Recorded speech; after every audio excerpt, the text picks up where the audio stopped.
Hello all, welcome to another quick learning. Today we're going to be going over the select statement of a SQL query. So let's go ahead and get right into it. You can see I have a sample database in PostgreSQL, and here I've got a payment table that has payment ID, customer ID, staff ID, rental ID, amount, and payment date.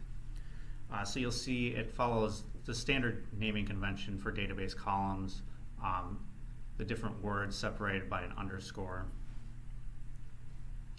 Also, you have a lot of ID columns. So the structure of most databases is you would have an ID column and then you'd have a separate table that stores more information on those different IDs. So like customer ID, this would link to the customer table where you'd have more information on that customer. Anyways, so if you specify just star for select, you will return all the fields in what tables that you specified.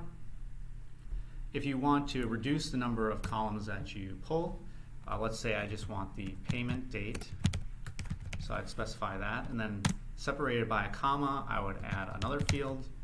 So if I execute that, you'll see I've got payment date and I've got amount, and they're going to be in the order that you specify in the select statement. Now let's say I want to change the name of this. I don't really like payment date. I want to return, let's say, payday. So if you're going to put a space in your name, you're going to have to put it in quotation marks, and you can use the as keyword to tell it that this is an alias for this payment date column. So then if we go ahead and run this, you can see it's changed the column name to payday. And the as keyword is actually optional, so you can run it without that. And also, if you don't have a space, so let's put in an underscore, you do not need the quotation marks for the alias. Okay? Another thing you can do is you can use aggregate functions in your select statement. So if I want to sum up the amounts by payment date, I can do that.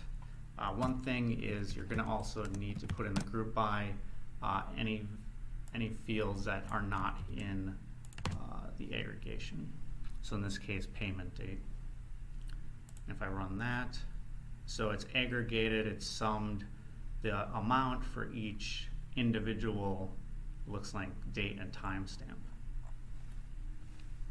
So those are the basics of a select statement in a SQL query.